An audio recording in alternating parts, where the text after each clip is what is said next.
ya kwamba sisi wote tuliopata nafasi ya kuchaguliwa kutoka MCAs wetu, wabunge, magavana, maseneta, Mheshimiwa Deputy President na mimi hapa, pamoja na mawaziri wetu na wale wote ambao wamepata nafasi ya uongozi katika taifa letu la Kenya, mimi nataka niwahakikishie tutashikamana, tutafanya kazi pamoja ili tutimize malengo yetu ya kubadilisha uchumi wa Kenya na kuhakikisha kwamba kila Mkenya anapata nafasi ya kujiendeleza katika taifa letu la Kenya. Na wauliza viongozi wote, sote tuliopata nafasi kutokana na kura za wananchi hawa, tushikamane, tushirikiane, tufanye kazi pamoja ili tuweze kubadilisha Embu wakati tunabadilisha Kenya. Asanteni tena watu wa Embu kwa msaada wenu, kwa kura zenu na kwa maombi yenu. I want to say thank you very much to the great people of Embu County, as I thank all Kenyans who stepped forward to vote in the last election so that we, as the people of Kenya, can maintain our democratic credentials as a nation that is democratic, as a nation that is built on the firm foundation of multi-party democracy. And now it is our opportunity, all of us as leaders in government and in the opposition, to work together towards making our nation great. On this day, 60 years ago, Kenya formally gained its right of internal government. Madaraka, the mandate of majority African self-determination, was a major step forward. The emergence of this nation as a republic later that year. That first Madaraka Day then was the golden dawn of our country's sovereignty, freedom from colonial oppression, autonomy from racist repression, and liberty from foreign suppression. In fighting for our sovereignty, our noble freedom fighters had primarily waged a political struggle to liberate a people divided, humiliated, and impoverished under a predatory system whose institutions were vicious and extractive. So, although the freedom struggle was political and the first Madaraka Day represented political autonomy, every Kenyan African understood it to mean and to be the beginning of the hard and noble work of securing and enhancing social and economic freedom as well. For 6 decades now, the people of Kenya have worked hard with admirable diligence and unwavering determination to perfect the political freedom of their nation through sustained socio-economic progress. In this manner, Kenyans have reiterated their commitment to true freedom by complementing political freedom with freedom from want, freedom from suffering, freedom from ignorance, and freedom from indignity.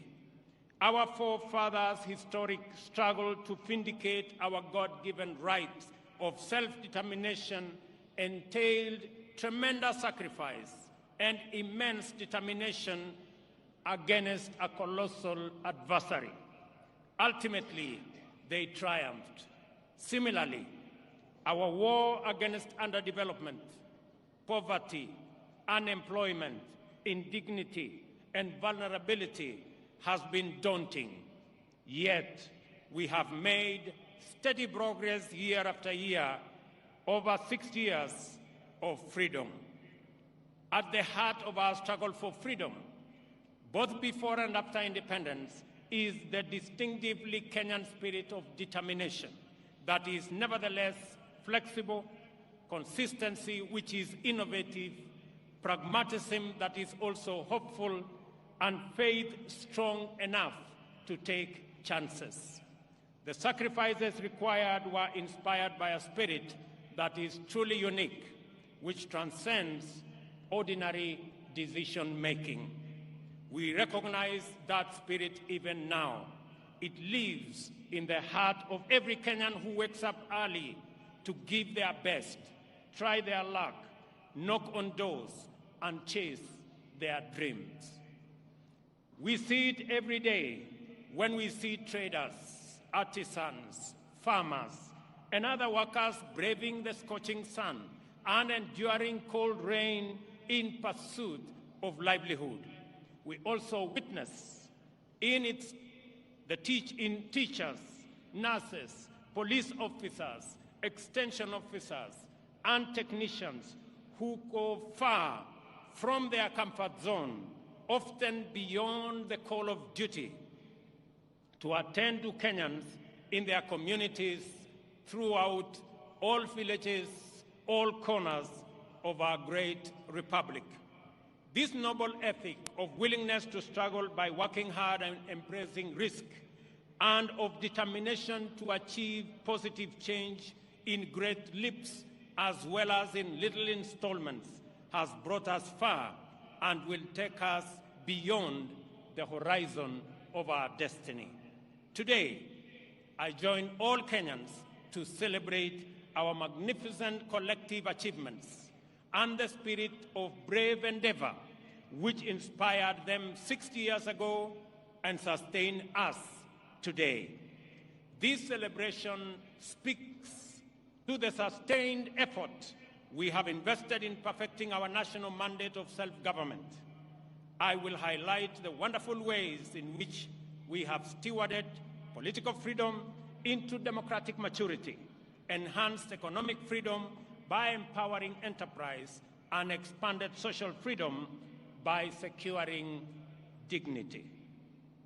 We must never forget that until fairly recently, our country's politics was divisive, violence, do-or-die affair by which neighbors, colleagues, and even relatives were incited into hatred in the name of political competition.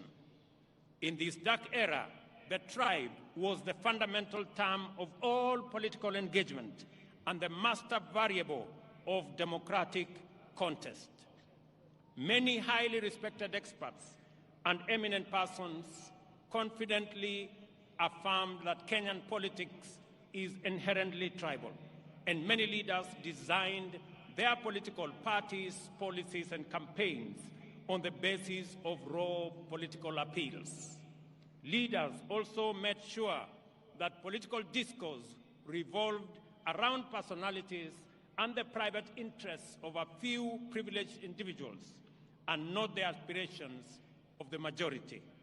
Some used political parties as political vehicles to access the high table where important decisions were made and exploited their ethnic constituencies to negotiate a bigger share of public resources as well as positions of power and privilege in the service of private ends. For decades, Kenyans understood that this perverse political culture not only defiled our democracy, but also obstructed the spirit of daring and achievement, arresting our collective progress. The people of Kenya, therefore, yearned for freedom from the tyranny of political personality cults, toxic tribal discourse, and the violence they engendered. They desired a more unifying, cosmopolitan framework of engagement which promoted the expression of their shared aspirations, encouraged inclusive negotiations, and a collective means of pursuing them. In the last general election, the people of Kenya finally broke free. The campaign was conducted purely on the basis of important national issues, foremost of which were economic issues. Not only did Kenyans reject the old divisive politics of tribe and tribal chiefs, but they also demanded and interrogated well-considered party manifestos with detailed plans for economic transformation.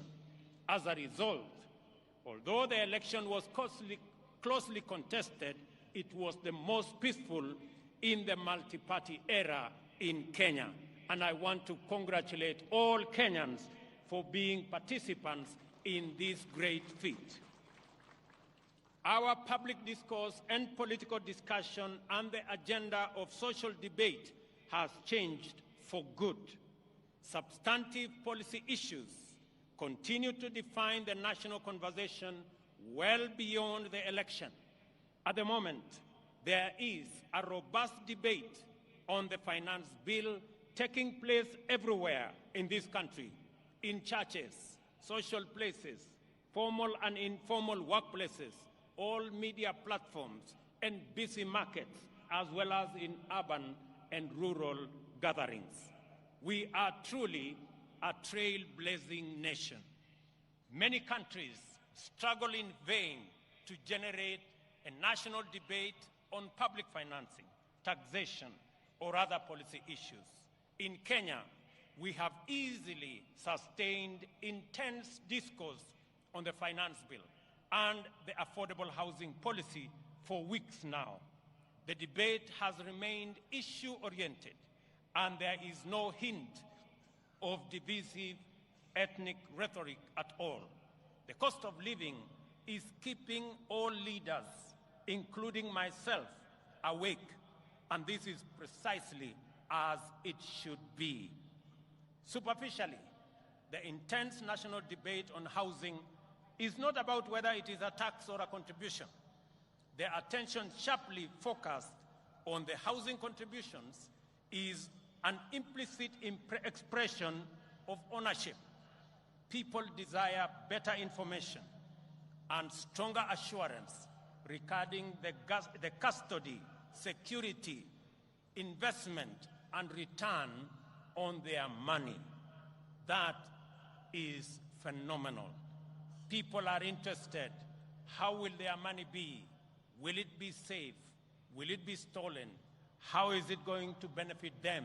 And how are they going to get a fair return for their contribution?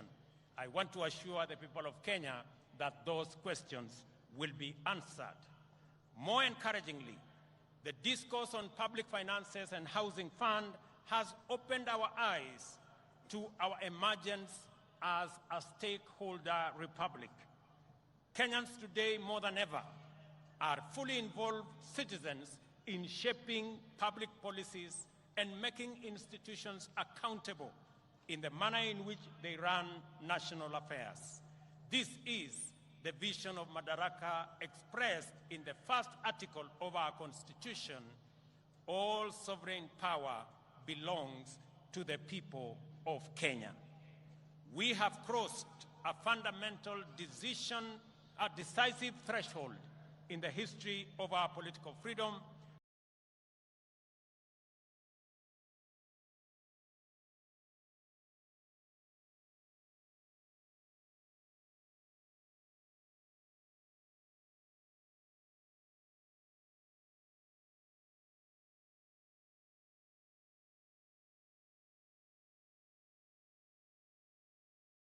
Vote tallies in the last election, enabling Kenyans, and indeed anyone else, to compare and verify tallies and ascertain results.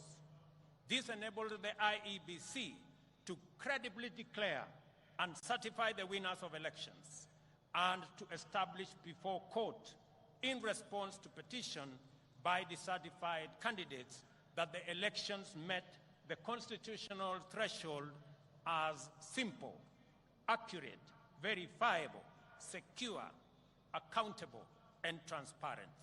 In fact, the openness and credibility of the 2022 election are affirmed by the fewer petitions filed, 124 petitions compared to 303 petitions in 2017.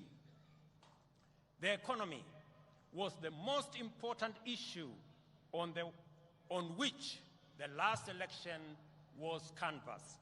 The people of Kenya, in their multitudes, made their voices heard, their ideas clear, and their desires known.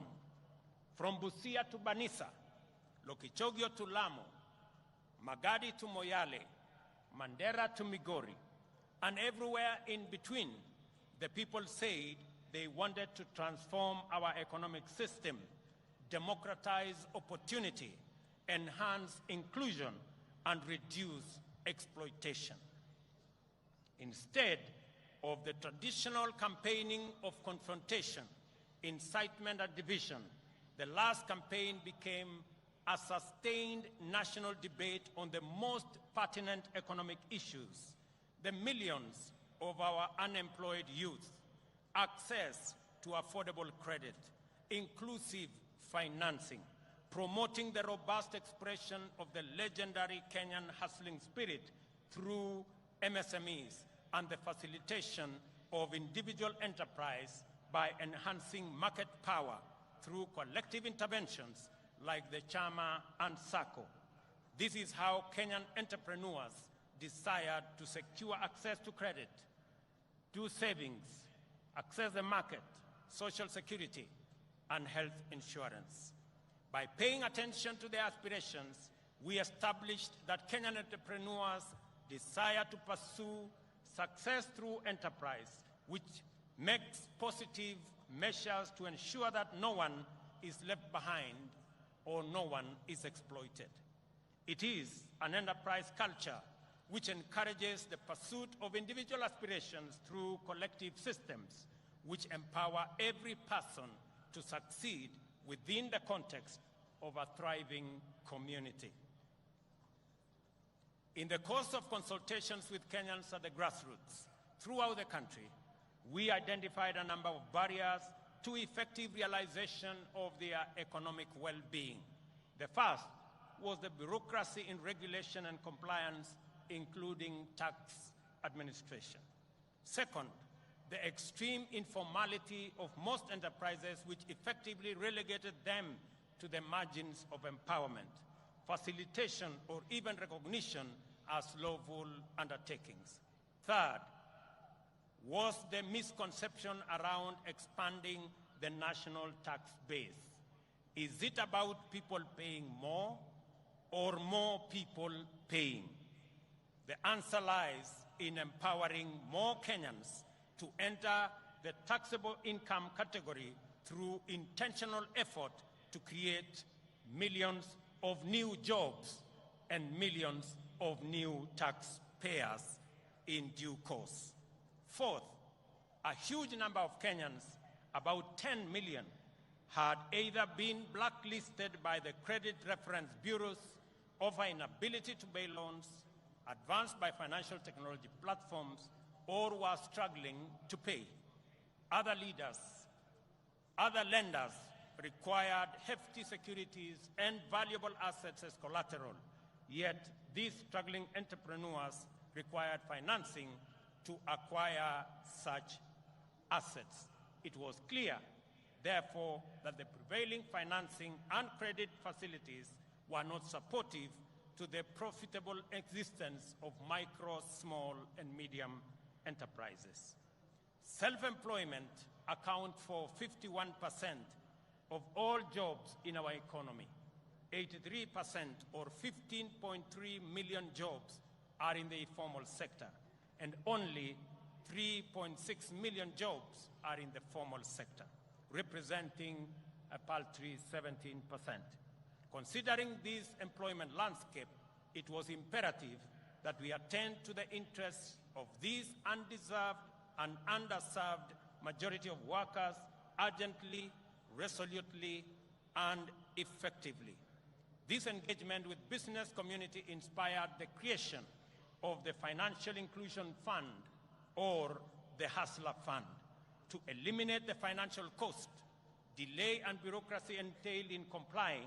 The facility employs the latest fintech powered by Kenyan telecommunications corporations.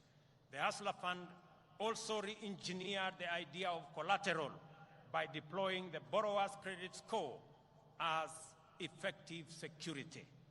Without a doubt, the Hustler Fund has been more than transformational.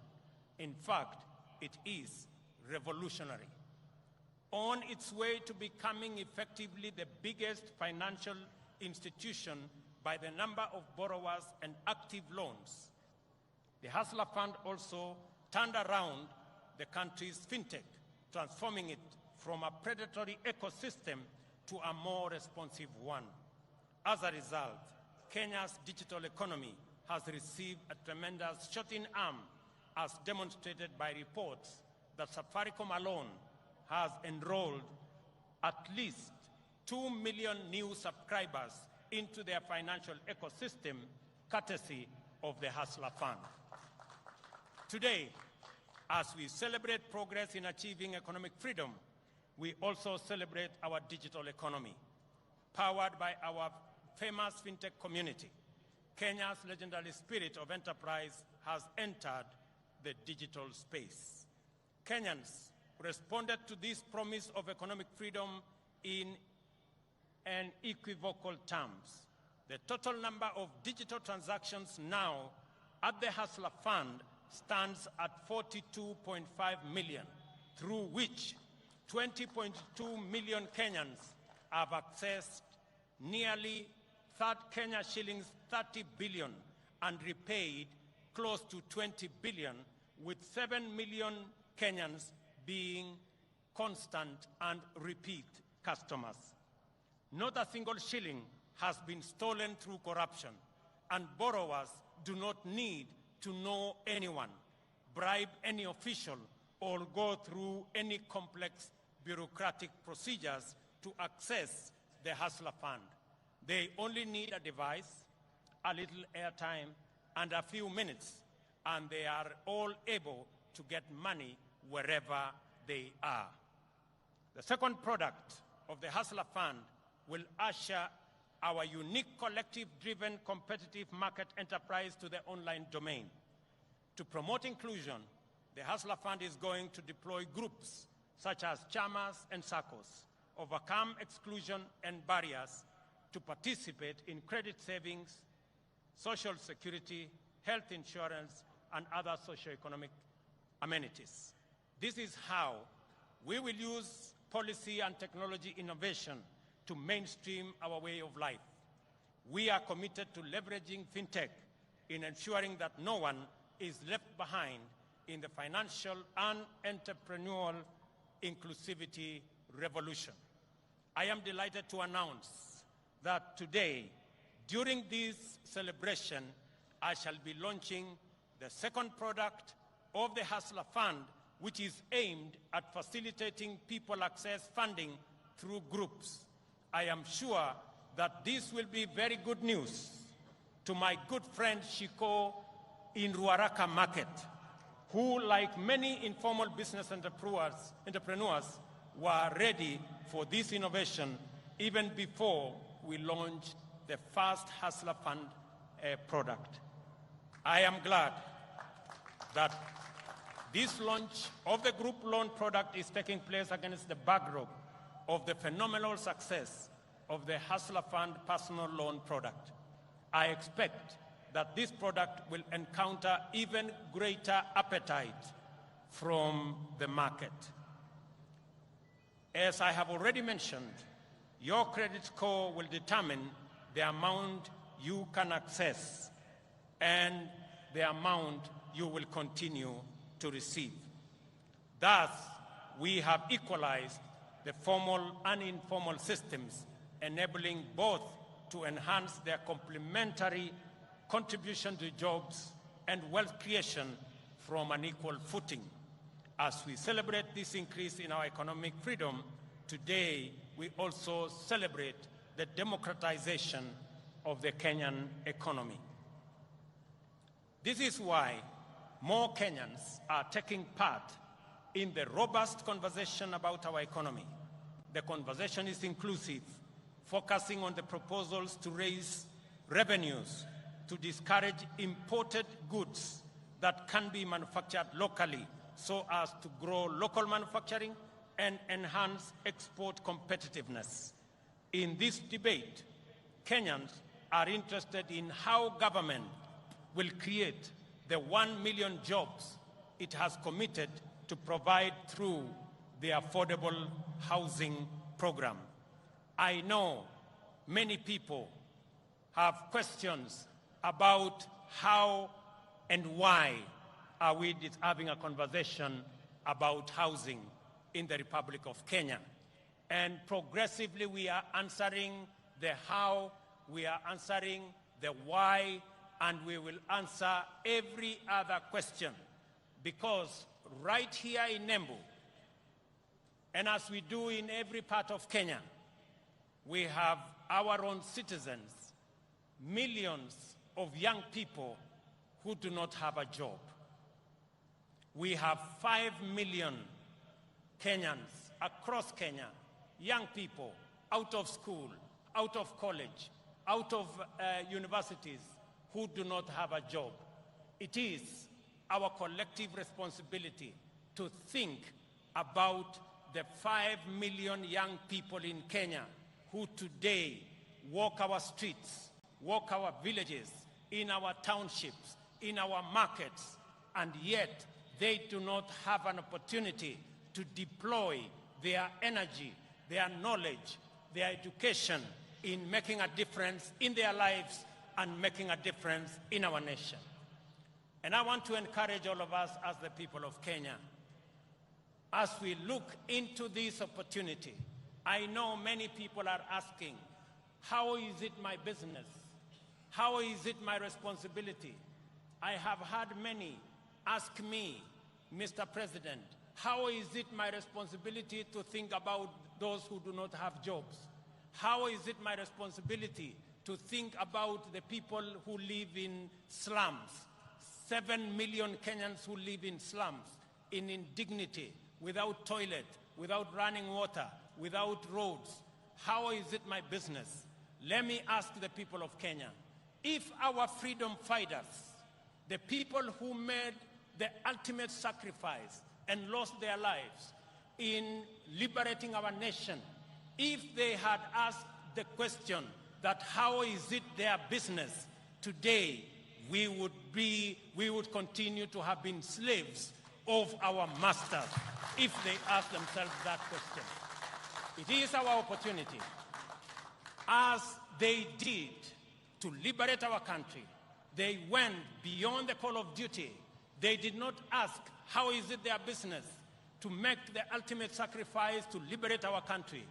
I want to ask every citizen, it is our responsibility collectively to think, to plan, and to ensure that the 5 million young people in our country who today do not have jobs, have jobs. It is our responsibility to ensure the people, 7 million of them, who live in our slums, including Shauri Yako here in Embu.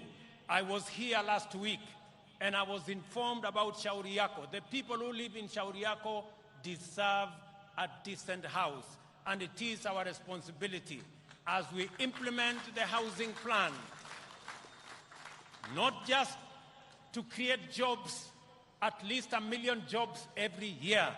It is also our responsibility to grow our manufacturing, because housing will make sure that our entire manufacturing value chain, from the cement in our factories, to the steel in our factories, to the doors and windows and hinges in our Juakali sector and our construction products industry, to the sand harvesters, to all the people who will be working in our construction sites, to the accountants and engineers and all the architects and all the technicians and the electricians, to every sector, the millions of young people that will be employed in this sector, is sacrifice enough for us who are employed to make that contribution to the Hustler Fund, to the Housing Fund, so that we can bring around the change that is going to take our country forward. Our vision for affordable housing program is premised, firstly, on the objective of creating 1 million direct and indirect employment opportunities throughout every value chain in the housing development ecosystem. A single housing unit is capable of employing 3 to 5 workers directly and an additional 8 workers indirectly in the manufacturing of construction products, in transport, in logistics, and in all other sectors that contribute to the housing and construction industry. Secondly, the objective of affordable housing is to increase the number of homeowners and to transition more Kenyans from rent-paying in informal settlements, in slums, and we have 1,411 slums in Kenya. We should transition those people, my countrymen and women, into homeowners. They should live in dignity like the rest of us, because we owe them a duty of citizenship and a duty of comradeship as we live in one country. I want to ask every parent, I want to ask every Kenyan that rather than ask, how is it your business? We must know that it is our business, because the 5 million young people are our children. They are our citizens. They pay taxes. And when we transition them into jobs, we are building a bigger pool of taxpayers. The conversation we have today in Kenya is different. I did promise the country 3 years ago that we are going to change the conversation. That the conversation is not going to be anymore about leaders. It is going to be about citizens. It is going to be about those who do not have jobs. It is going to be about our manufacturing. It is going to be about the millions who live in informal settlements. It is going to be about the people. I told the country that we are going to change the conversation. It is not going to be about changing the constitution and creating positions for leaders.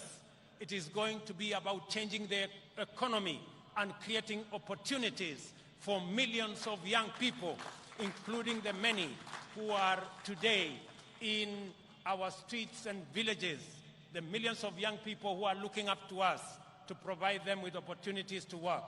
It's going to be about the ordinary people who work in the manufacturing sector, the people who also wants to contribute, to be taxpayers, but because they have no jobs, they cannot pay tax. I promise the country that it is not going to be about sharing power. It is going to be not about sharing power by the elite and by leaders. It is going to be about empowerment of every citizen, empowering our farmers to produce more so that we can get ourselves into food security, empowering our young people with jobs so that they too can contribute meaningfully to our economy and meaningfully to our taxpayers. It calls for us the empowerment of every citizen and every business person so that we can contribute to the economy of our country. I want to promise you, ladies and gentlemen, that that effort is on course, and together we are going to move in that direction.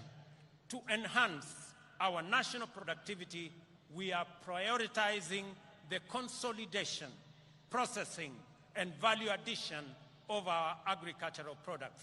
You just heard my dear sister, Governor of Embu, say, right here in Mashanga, we are going to build an aggregation and industrial park so that the people of Embu, and as we do it in Embu, we are doing it in every county in the Republic of Kenya.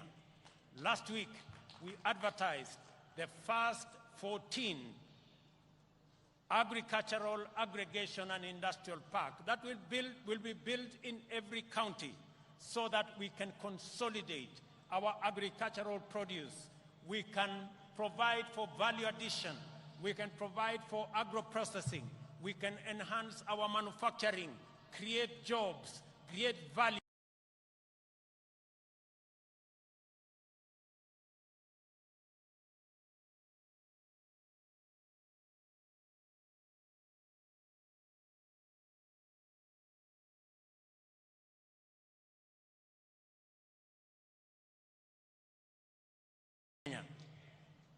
Additionally, the government of Kenya will step up the establishment of 5 additional export processing zones in the coming year in Sagana, in Thika, in Joro, in Eldoret, and in Busia to complement the one in Athi River, the one in Dongokundu, and the one in Naivasha, because we believe that additional processing capacity, focusing on our exports that have come down in the last 10 years from 28% of our GDP to just around 10% of our GDP, that we need new impetus, we need new thinking, we need new infrastructure to be able to drive our exports. And that is why we are expanding our processing capacity in our export processing zones, in our special economic zones, and at the same time, we remain firmly committed to the Continental Free Trade Area and the effective implementation of the Africa Continental Free Trade Area. Just this week, we concluded a working retreat for trade ministers of the Continental Free Trade Area with the private sector.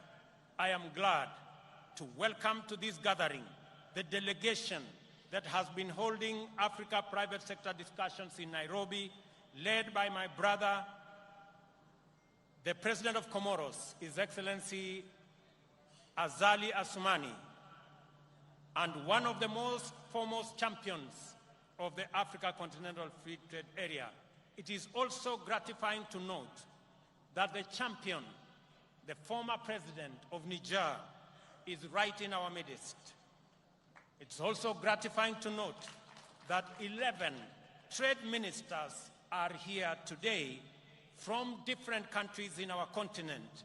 I wish to recognize the following delegations led by the ACFTA Secretariat. Delegation from Comoro, are they here? Wasimame? The delegation from Comoro, thank you very much. The delegation from Niger, thank you very much. Delegation from Central Africa Republic, the delegation from Chad, thank you very much, they are there. The delegation from Namibia, the delegation from Djibouti, the delegation from Cote d'Ivoire, the delegation from Nigeria, the delegation from Botswana, the delegation from Ghana, and the delegation from Burkina Faso. A significant portion of household budgets, as we all know, goes to food, a major component of the cost of living. Understandably, there has been animated engagement on this subject.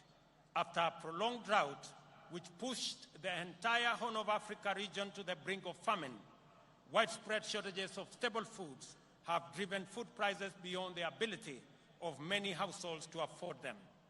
Enhancing food production is an intervention with multiple fundamental implications. It promotes access to affordable and adequate food and nutrition for the majority. It also increases food supply, lowers prices, and thus reduces the cost of living. Moreover, subsidizing food production increases jobs and productivity in the country's biggest employer, the agricultural sector. In keeping with our commitment in this critical sector, we have registered 5 million farmers nationwide. These farmers immediately became eligible to receive subsidized fertilizer, and those who stepped forward received their full fertilizer requirement, unlike in past seasons when the allocations were rationed. As a result of these allocations, as a result of these measures, Kenyan farmers have been able to plant an extra 200,000 acres this year by using an additional 2 million kilos of seed beyond what was planted last year. As international petroleum prices continue to rise beyond reach, the cost of fuel locally raises steeply. Transport, as a component of household budget, is affecting the cost of living. We have to liberate Kenyans from the reliance on transport that depends on petroleum. For this reason, we are rolling out an electric vehicle public transport system which will bring down the cost of transport significantly. Our border industry is about to experience inclusive transformation through the introduction of more efficient, affordable, and clean vehicles. With this intervention, owning and operating a border will become affordable, secure, and profitable. I am eager that this information reaches the seconder of my presidential nomination, Mr. Calvin Ochieng, who operates in Kilimani, so that he can escalate his hustle to the next level. I have some good news for my border friends. When I went around the country, they stepped forward and they told me they are victims of an exploitative financing system. I want to tell them, my good friends, I have some good news for you. We are developing, and by September this year, we will have a mechanism where you can get your border that does not need petrol, that will be run on electricity, one that is financed by not a predatory system, but one that respects the interests of those who purchase the borders. A healthy nation is liberated from human suffering and empowered to pursue their livelihoods and dreams without the hindrance and underperformance associated with ill health. A healthy nation is a happy nation. Freedom from disease is therefore a primary plank of our agenda to perfect self-government. We are committed to do affordably, inclusively, and in a manner that enables Kenyans to receive quality medical attention from the comfort of their homes. Towards this end, we are reforming the National Health Insurance Fund to meet the urgent needs of Kenyans at the bottom of the socio-economic structure by actualizing its purpose as a social medical insurance facility. Secondly, we have committed to deliver universal health coverage that enables every Kenyan attain dignified health care at the minimum cost of subscription fee. Thirdly, we have collaborated with county governments, whom we support wholeheartedly, and I want to commend all county governments for the exemplary work they are doing around health as a devolved function. We have collaborating with the county governments to recruit community health workers, promoters throughout the country. 100,000 of them will be recruited under this program, and this number will make every one promoter available for 100 households. This means that each promoter will be tasked with visiting Kenyans at their homes to determine whether any condition need to be managed through healthier lifestyle or basic medical attention. They will also be tasked with enabling patients with chronic conditions manage their medication, diet, and general well-being in a manner that makes hospitalization sometimes unnecessary. Finally, the promoters will facilitate early detection of conditions for referral to comprehensive attention in the spirit of effective healthcare management. Ladies and gentlemen, the imperative of Madaraka mandates us to build a strong, democratic, prosperous nation through the successful pursuit of high productivity and competitiveness. Industrialization and technology innovation is one such movement. All these things require people who are all empowered with knowledge, skills, and understanding, not only to effectively participate as informed citizens over democracy, but also to pursue meaningful livelihoods and perform their share of economic production, and even go further and imagine, create, and build the Kenya of our future. Education, therefore, matters for our freedom and self-reliance. and is the enabler and optimizer of every other undertaking. We have taken all possible measures and pursued every available option to actualize our vision to make education at all levels accessible, affordable, and inclusive, and removed social and economic barriers to the attainment of the highest education by all Kenyans. Beyond subsidizing primary and secondary education in all our public primary and day secondary schools, we have reimagined higher education financing to deliver equity and broader access to all Kenyans, with special attention to enabling the most vulnerable learners to realize their right to education. We have also employed 35,000 teachers in a historic and unprecedented drive to improve the national teacher-pupil ratio and enhance performance. Additionally, we are designing the competence-based education curriculum to make it responsive to our education needs at the point of our social, cultural, and economic development. Finally, the National Open University will obtain its charter in the course of this month, and as we speak, courses are being uploaded for commissioning, and later this year, Kenyans will have the opportunity to go to university from the comfort of their homes online. For long, tertiary education in Kenya has been a privilege for the most fortunate, while university education was the exclusive entitlement of the elite. Not anymore. A month ago, I unveiled a new funding model for higher education that will make the universities and technical training fully inclusive, financially robust, and capable of competing with their peers globally while contributing to our national socio-economic transformation through innovation, research, and development. The model is aimed at financially supporting increasing numbers of students enrolling in these institutions and ensuring that those from households at the bottom of the socio-economic structure enjoy equal education opportunities. The eternal conundrum of Kenya's integrity agenda revolves around the question of who will watch over the trustees of public interest and who will watch over the watchman. These questions do not arise because we have low trust. Rather, they exist because we have high expectations. Given that these expectations are legitimate, in a technologically driven new millennium, we are increasingly resorting to technology as the answer.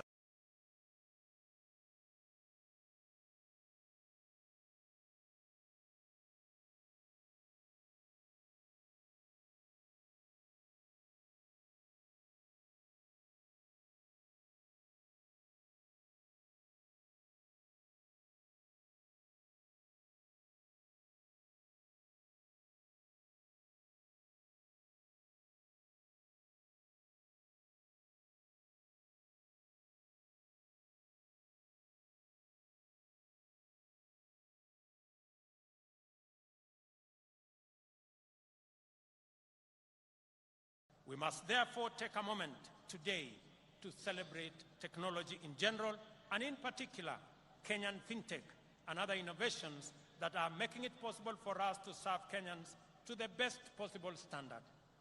I remind all Kenyans who work in technology and everyone who uses technology that our forefathers fought with basic technology against a technologically superior superpower and won our freedom. We have a duty to deploy the best innovations and technologies to make Kenya efficient, competitive, and prosperous. I am persuaded that technology holds the key to improving efficiency, enabling inclusion, promoting transparency and integrity, deepening trust, and strengthening public confidence in government service provision. This is the reason why we are digitizing government information and taking public services online. On this day, I invite all Kenyans to embrace the new era of e-governance, which empowers people everywhere, including the majority at the bottom of the economic structure, to access government services at their convenience through their mobile devices. Since the advent of e-citizenship,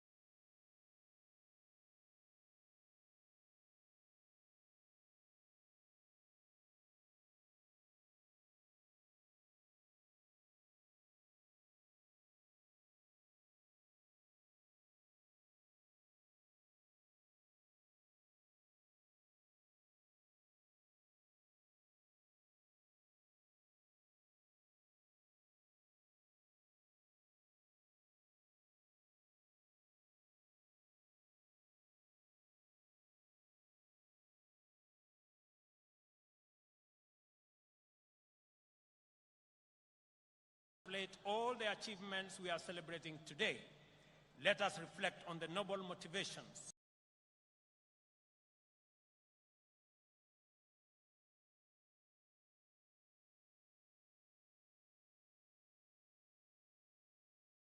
so for the rest of their people who were not willing or able to join the struggle.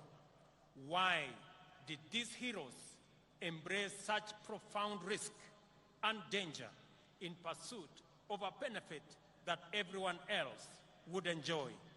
The answer must not only define our attitudes to public service, but it must also shape our understanding of the reasons and values that underlie collective undertakings and social policies. For our freedom fighters, a country in which anyone was unfree and oppressed was not worth living in.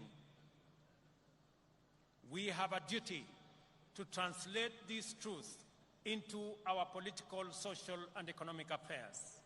Our collectivist spirit that anchors competitive individual enterprise encapsulates this magnificent ethos.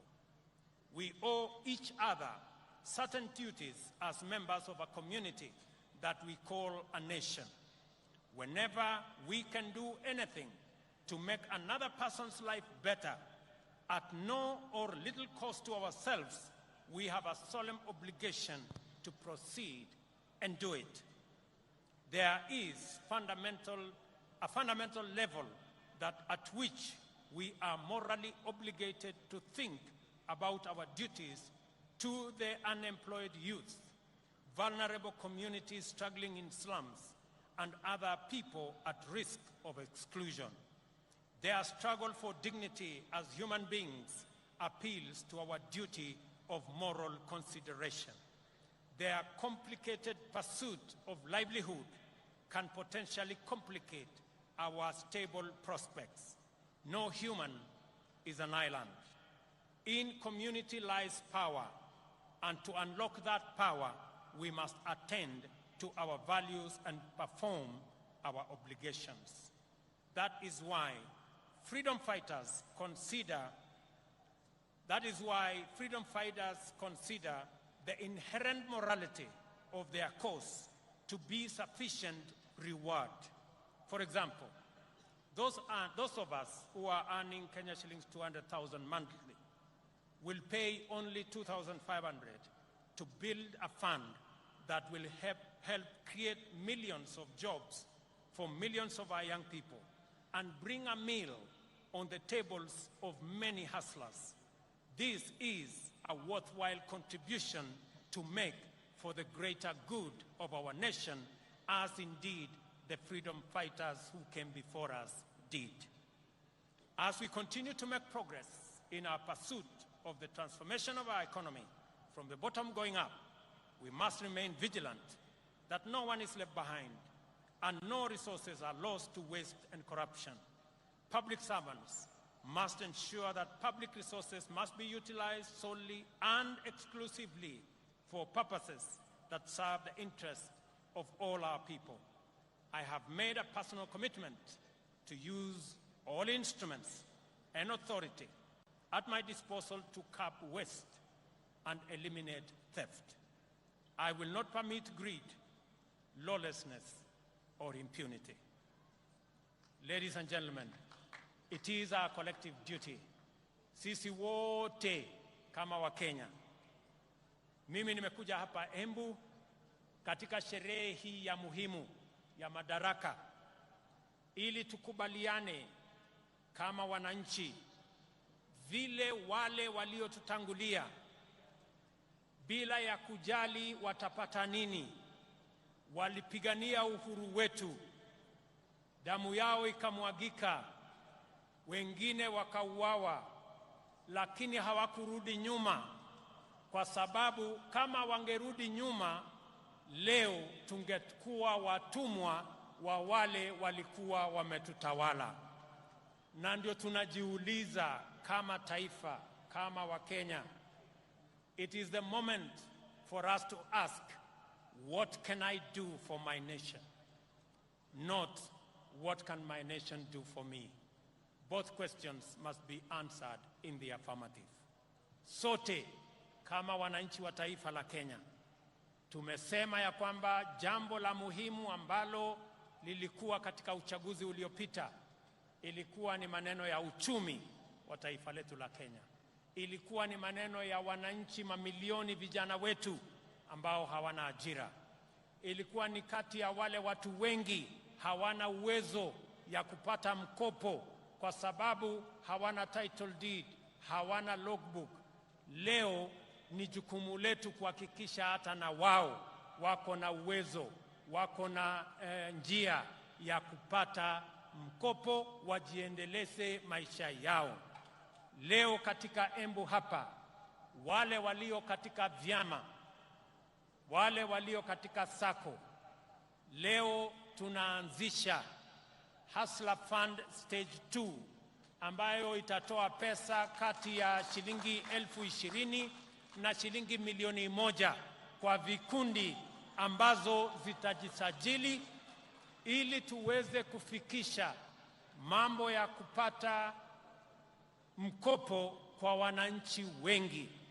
Vile vile katika mpango wetu wa ujenzi wa manyumba, nilikuwa hapa Embu wiki iliyopita, tumeanzisha ujenzi awamu ya kwanza, nyumba 100 kati 400 ambazo ni awamu ya kwanza. Nimesema nitarudi hapa Embu kama vile nitaenda sehemu zote za taifa letu la Kenya ili tuweze kujenga nyumba 200,000 kila mwaka katika taifa letu la Kenya.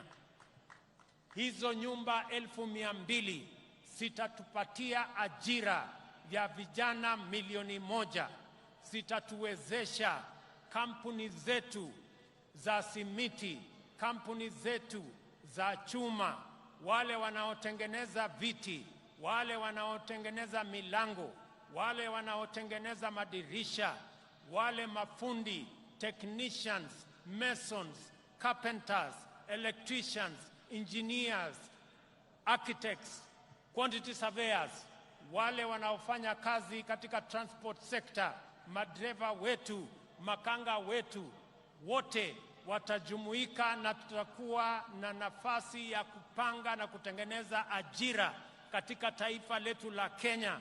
Tuwaondoe vijana wetu ambao wako mitaani, wako masokoni, wako katika vijiji, wamemaliza shule, wamekamilisha college, wamemaliza university, lakini hawana ajira. Ni jukumu letu kama taifa kupanga ili vijana 500,000 wasiokuwa na ajira katika taifa letu la Kenya, na wanaongezeka 800,000 kila mwaka, tuwapangie ajira, wajisimamie na watusaidie kuendesha taifa letu, na pia wao wachangie katika kulipa ushuru, tuweze kujiondoa kama taifa kwa madeni na tujisimamie kama taifa letu la Kenya.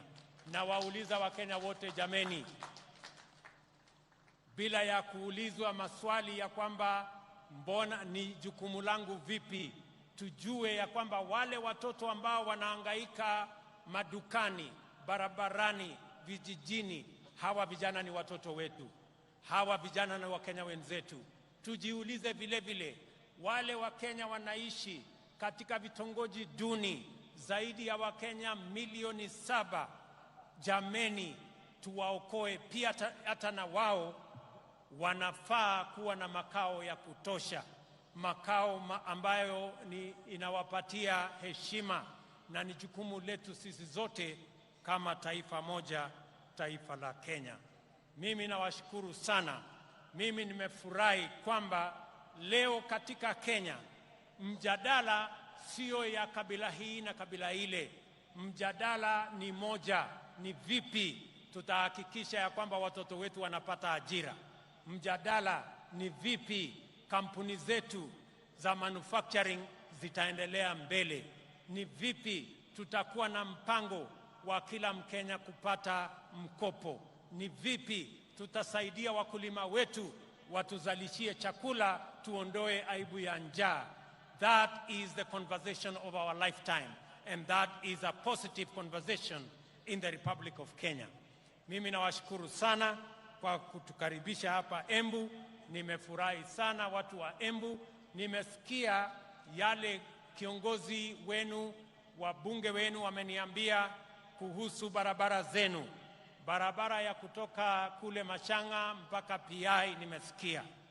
Barabara ya Kiritiri, Kanywambora nimesikia. Barabara ya hapa chini Ena mpaka Kavue nimesikia. Na haya mambo yote tutajipanga, na sote tukiwa na mpango huu, tukipanga vizuri vile tutakuwa na pesa ya ushuru ya kupeleka taifa letu la Kenya mbele, tutajiondoa kwa madeni na tutakamilisha miradi yetu yote. Nimewasikiza vile vile kuhusu mambo yenu ya maji. Najua na mnaelewa ya kwamba tuko na mpango ya mambo ya maji. Hapa Embu tuko na dam ambayo tutajenga pale Kamumu. Tuko na dam ya Dhambana. Tuko na dam ya Dhoshi. Na tuko na dam zingine ndogo ndogo ambazo tutakubaliana na viongozi wenu, wabunge wenu, pamoja na county government yenu. Iko katika mipango yetu. Haya mipango yote ni kwa manufaa yenu, na ni jukumu letu sote tuungane kama watu wa Embu, kama watu wa Kenya, ndio tuweze kutekeleza haya mambo mazuri yote ambayo yatatupeleka mbele kama taifa letu la Kenya. Najua vile vile mjumbe wa kutoka kule mbele aliniambia kuhusu